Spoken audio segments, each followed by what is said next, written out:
लोकसभा में महिला बिल का गिर जाना और उसके बाद प्रदेशों में शुरू हुई सियासत के बीच छत्तीसगढ़ में सरकार ने अपने विरोधियों के खिलाफ नया दांव चल दिया है और उसी दांव का नाम है कांग्रेस के खिलाफ विशेष विधानसभा सत्र।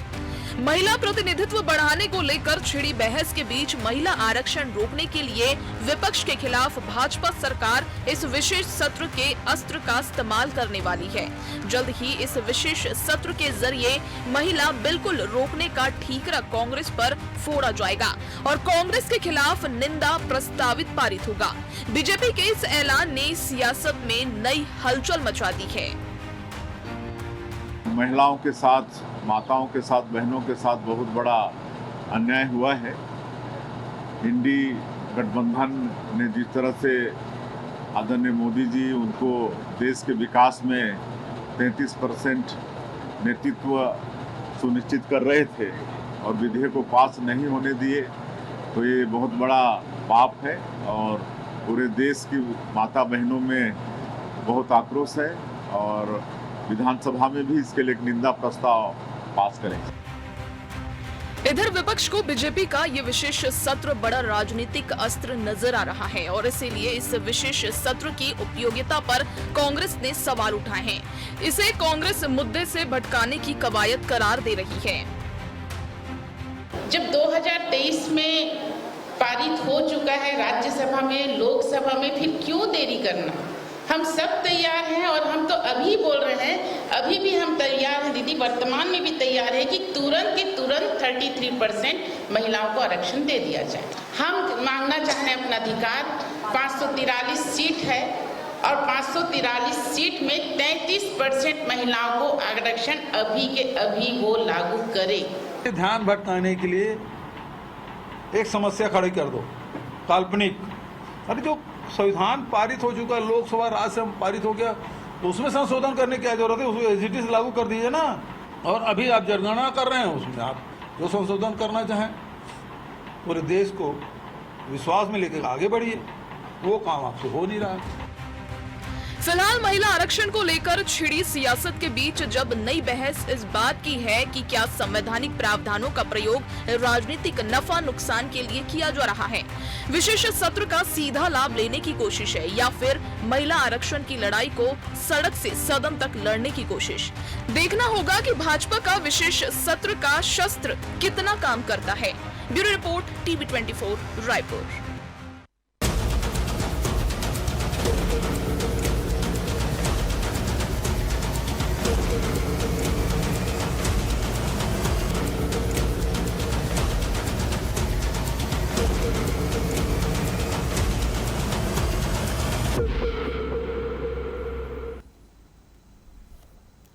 नमस्कार, मैं हूं मोहन तिवारी। आज के मुद्दे में आपका स्वागत है और आज का मुद्दा हमारा आधारित है उस सत्र के बारे में जिसे कहा जा रहा है राजनीति का वो अस्त्र जो चलेगा कांग्रेस के ऊपर। जी हां, छत्तीसगढ़ में बाकी राजनीति से अलग हटकर एक संवैधानिक अस्त्र चलाने की तैयारी है और वो शस्त्र जो है वो चलाया जाएगा कांग्रेस पर, क्योंकि महिला बिल गिराने के लिए जिम्मेदार ठहराते हुए बीजेपी सरकार ला रही है निंदा प्रस्ताव, जिसे एक विशेष सत्र के जरिए पास किया जाएगा। क्या इसका कुछ फायदा होगा?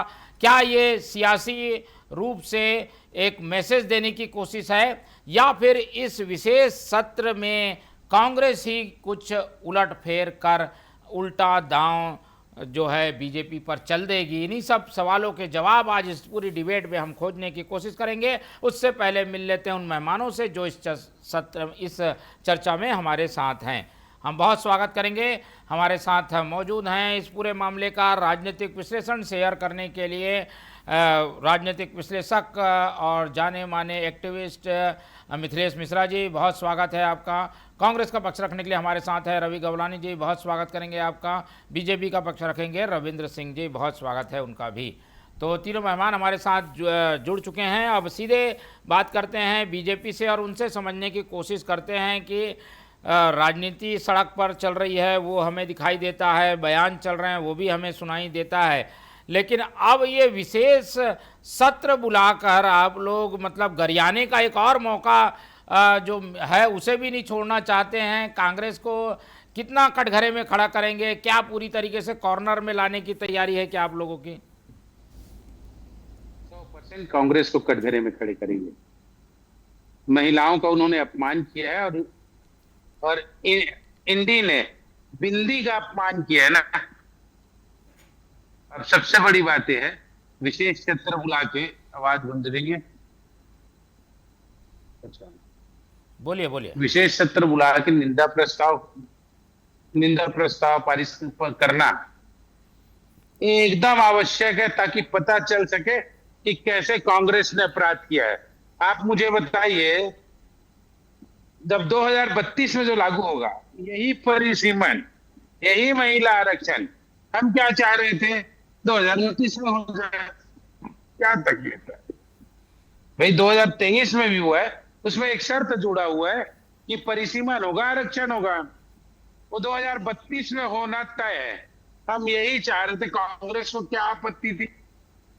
कांग्रेस हमेशा कुछ नियम एवं शर्त ला के महिला आरक्षण का हमेशा अपमान करती रही है। और एक लाइन और कह रहा हूं मैं, ये संविधान संशोधन 2/3 बहुमत की आवश्यकता थी, लेकिन हमने 298 पाया। जो हमारे बहुमत जितने वो सदस्य हैं उनसे 5 ज्यादा, विपक्ष के भी 5 लोगों ने किया। कांग्रेस चाहती ही नहीं थी। अब ये कहती है जैसा 2023 में वैसी का वैसी लागू कर दो। अरे वही तो लागू होगा 2032 में भी। परिसीमन पहली बार हो रहा है क्या? इसके पहले 3 बार कांग्रेस कर चुकी है। और परिसीमन को प्रतिबंधित किसने किया था? इंदिरा गांधी ने किया था। हर 10 साल में परिसीमन करने का नियम है भाई। 1971 की जनगणना और आज 2000 में कर रहे थे, क्या तकलीफ है? और एक चीज बताइए, सीटें बढ़ने से भाजपा को फायदा होगा क्या? कांग्रेस को नहीं होगा।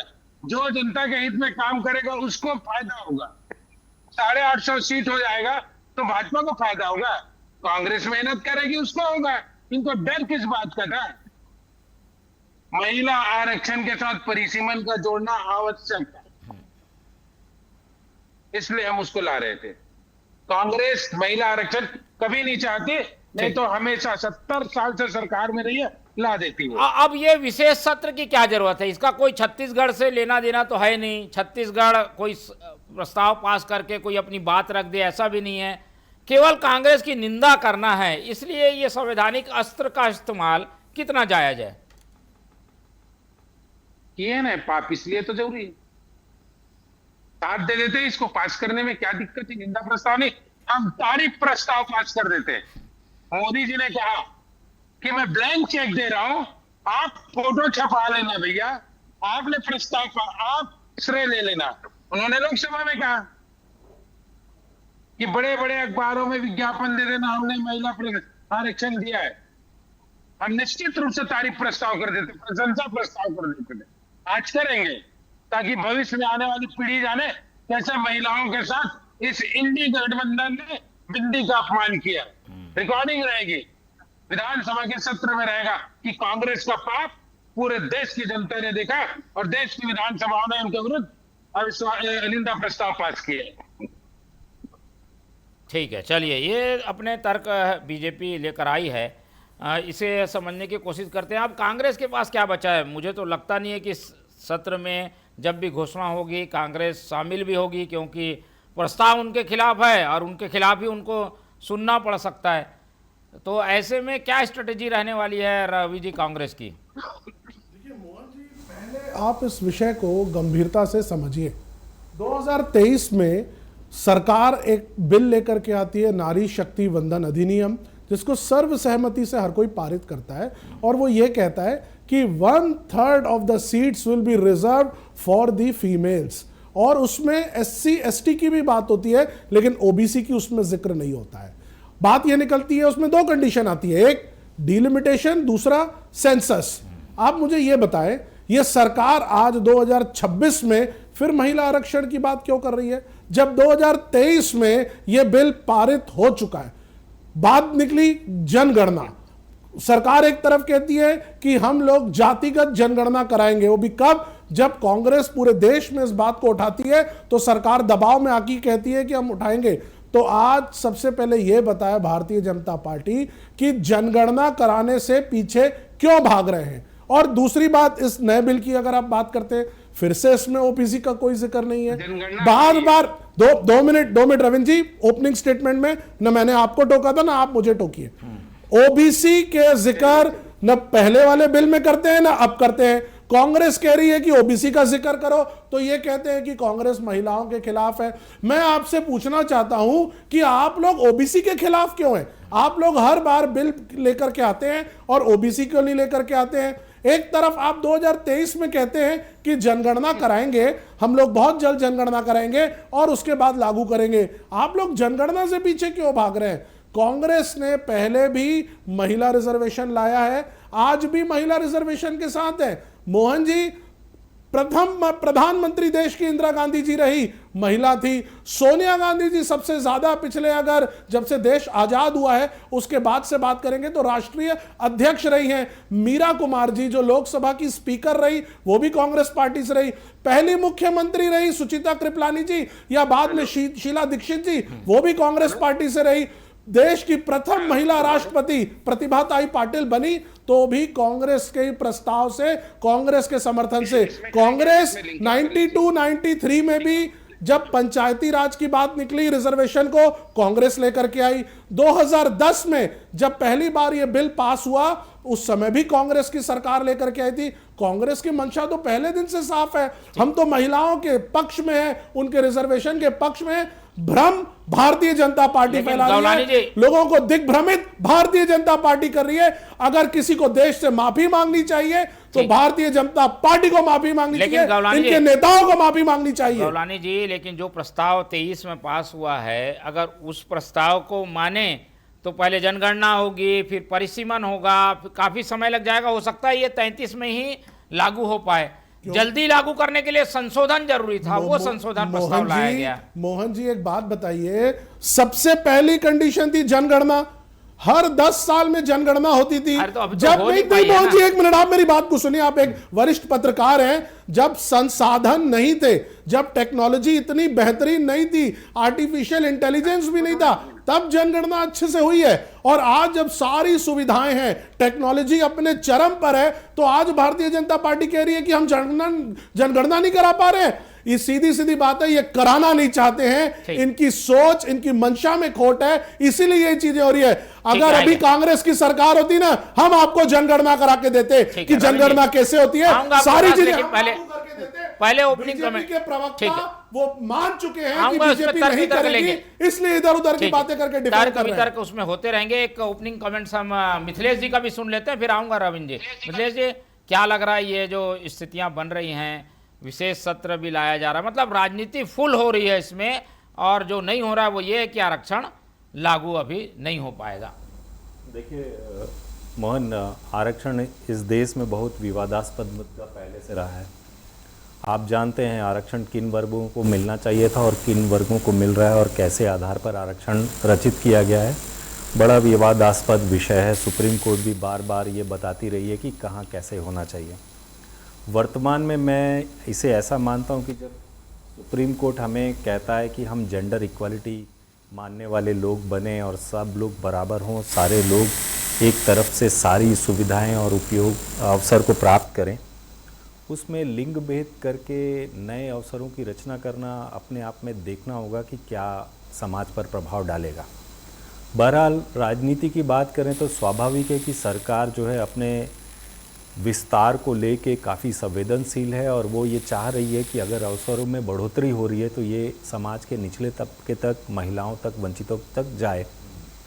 तो मुझे लगता है कि इसमें बहुत विवाद का विषय नहीं होना चाहिए। और जैसा कि भाजपा के प्रवक्ता कह रहे थे कि अगर ये विषय काफ़ी लोकतांत्रिक तरीके से आपस में बात करके और निपटा लिया जाता तो अपने आप में भारत के लोकतांत्रिक इतिहास में एक बहुत बड़ी धुरी के रूप में स्थापित हो जाता। बहरहाल दोनों पार्टियां अपने अपने लाभ और वोट के समीकरण को देखते हुए, सारी संरचनाओं को देखते हुए अपने अपने विचार और अपनी अपनी रणनीतियां तय कर रही हैं। वैसे ये मुद्दा काफ़ी संवेदनशील है और आने वाली राजनीति के भविष्य को तय करने वाला मुद्दा है। ठीक है, छत्तीसगढ़ में जो ये इस पर राजनीति हो रही है उसको कैसे देखते हैं? क्या बीजेपी एडवांटेज लेने के लिए ये सारी चीजें कर रही हैं? विशेष सत्र की क्या जरूरत है? स्वाभाविक है कि बहुत सारे संवेदनशील मुद्दे रहे हैं इस प्रदेश में पर ऐसे मुद्दों पर विशेष सत्र नहीं आया तो अगर महिला आरक्षण में, और वो भी सिर्फ निंदा करने के लिए, तो अगर भारतीय जनता पार्टी के प्रवक्ता मीडिया के सामने बैठ के और इन चीज़ों को रख देते तो भी प्रदेश की जनता चीज़ों को समझती है, वो जानती है कि किसकी क्या दशा दिशा रही है। तो मुझे लगता है कि ये संवेदनशील विषय है और अगर इस पे विधानसभा का सत्र बुलाया जा रहा है तो मुझे लगता है काफ़ी दिग्भ्रमित जैसा लग रहा है कि क्या यही मुद्दा था पिछले 25-26 साल से सरकार बनने पर, छत्तीसगढ़ के बनने पर यही एक मुद्दा था जिस पर इतनी गहमागहमी क्रिएट की जाए और लोगों के बीच में इस तरीके से विषय को पहुंचाया जाए। मुझे लगता है कि लोकतंत्र में ऐसी सनसनी तरीके से निंदा और समर्थन के लिए विधानसभा का सत्र बुलाना या विशेष सत्रों का आहूत करना मुझे लगता है बचना चाहिए। ठीक है, दोनों चीज़ें कह दी हैं मिथिलेश जी ने। मैं आऊँगा आपके पास। एक तो ये कि भाई इसमें राजनीति नहीं होनी चाहिए और थोड़ा दोनों पक्ष को समझना चाहिए कि महिला आरक्षण देना चाहते हैं तो संशोधन भी ज़रूरी है। और दूसरी बात है कि इस तरीके के विशेष सत्र की ज़रूरत नहीं थी। रविंद्र जी पहले ले लेते हैं उनसे, काफ़ी सवाल आपने पूछ दिए थे। रविंद्र जी, कांग्रेस तो इस मामले में जिम्मेदार बीजेपी को ठहरा रही है कि बीजेपी अगर सही तरीके से, संपूर्ण तरीके से पहले ही ले आती संशोधन तो ये सारी चीज़ें नहीं पड़ती ज़रूरत इसकी। तो चूक हुई है वो तो सरकार की ओर से हुई है। देखिए, मैं तो कांग्रेस को सुन रहा था, प्रवक्ता को, वो कह इसी क्यों नहीं है, मतलब पिछले में नहीं है 2023 में, आप बोलते हैं ओबीसी क्यों नहीं है? इनके नए नए हुए हैं, इनकी इच्छा नहीं है। दूसरी बात, कांग्रेस के प्रवक्ता टीवी डिबेट में बैठ के बोलते हैं जनगणना नहीं हो रही है, जनगणना प्रारंभ मेरे भाई, मैंने अभी 3 दिन पहले ऑनलाइन किया जनगणना, अपना फॉर्म भरा है। और क्या कहते हैं, हर 10 साल में होती जनगणना, कोरोना के कारण नहीं हो पाया था, इसलिए क्या कहते हैं थोड़ा सा इस बार डिले हुआ है। आप टीवी डिबेट में बैठ के बोलते हैं जनगणना नहीं हो रही, आश्चर्यचकित बात है। अभी डॉक्टर रमन सिंह का फोटो वायरल हुआ है जिसमें ऑनलाइन वो जनगणना भर रहे हैं। आपका खुद का तर्क कहीं पर खारिज हो जाता है। मैं फिर कह रहा हूं, हम इतना ही चाह रहे थे जो 2032 में लागू होगा वो अभी लागू हो जाए।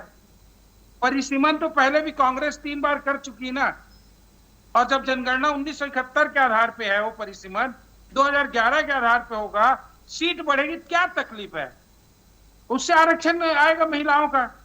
543 पे दे रहे हैं, हम 850 में देना चाह रहे हैं। वर्तमान क्या कहते हैं जनगणना का, गृह मंत्री जी ने कहा कि जनगणना इतनी बढ़ गई है जनसंख्या कि एक लोकसभा में कभी कभी 40 लाख हो जाते हैं। एक सांसद को पहुंचने में टाइम लगता है, उसी को आनुपातिक रूप से। और किसको क्या नुकसान है?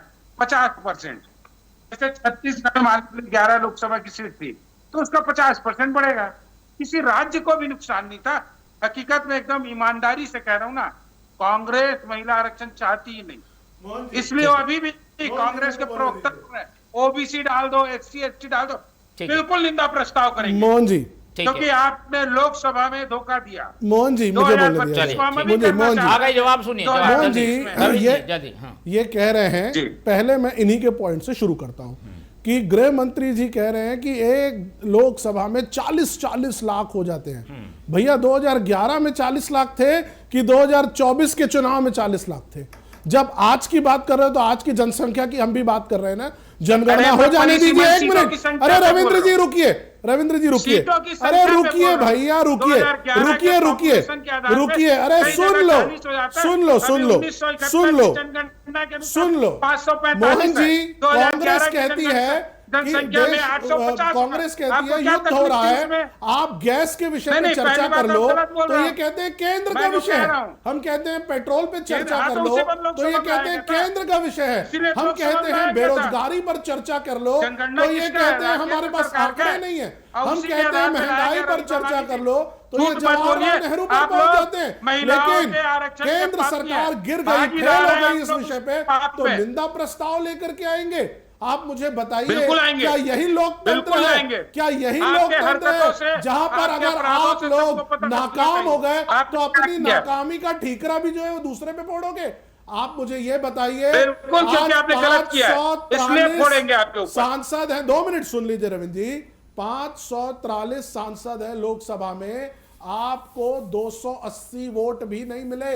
इसका मतलब क्या है कि संविधानिक संशोधन करने के लिए आपके पास उतने सांसद, उतने वोट आपके साथ नहीं है। नहीं, वो किसी के साथ नहीं है। आपने लिया ही नहीं, आपने किसी को समर्थन में लिया ही नहीं, आपको पता ही नहीं है, ठीक तरीके से सही मंशा से लाए ही नहीं। अगर आपकी मंशा सही होती, जब पिछली बार 2023 में हम सब साथ में थे, अगर इस बार आपकी मंशा सही होती तो हम क्यों नहीं आते, या दूसरी विपक्षी पार्टी क्यों नहीं आती? आपकी मंशा गलत थी, आपकी नीयत गलत थी, आपकी सोच गलत थी, राजनीतिक बू से ये बिल ला रहे थे, इसीलिए ये बिल नहीं। लेकिन अब तो ये महंगाई पर बात कर लीजिए, बेरोजगारी पर बात कर लीजिए। रवि जी, लेकिन ये बिल तो अटक गया ना, अब तो अभी लागू नहीं हो सकता संशोधन नहीं होने की वजह से।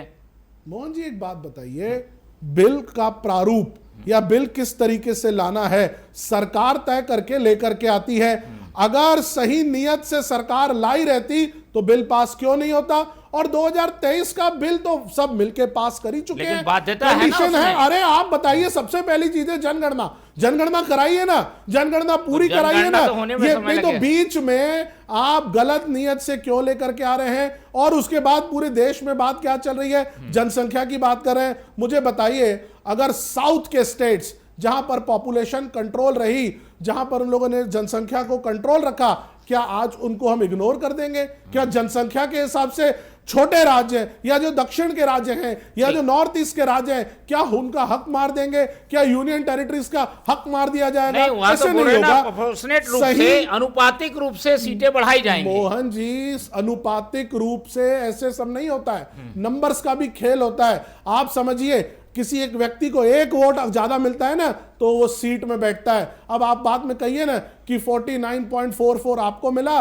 49.43, 3.1 आपको मिला, कोई फर्क नहीं पड़ता। एक नंबर से भी आदमी लोकसभा में बैठता है, 1 वोट से भी। तो आप रेशियो की बात ना करें, नंबर्स की भी बात करिए मेरे से, किस एरिया से, कहां से नंबर क्या बढ़ रहे हैं, हर चीज समझनी पड़ेगी। अब क्या महिला आरक्षण अब आगे दिख रहा है, क्या संभावना दिख रही है? इसी तरीके की लड़ाई झगड़े चलते रहेंगे या एक बार और फिर संशोधन लाया जाएगा, कोशिश होगी क्या? मुझे यही लगता है कि ये मुद्दा जो है विवादास्पद रहेगा और काफ़ी गर्माहट में ये आगे बढ़ता रहेगा।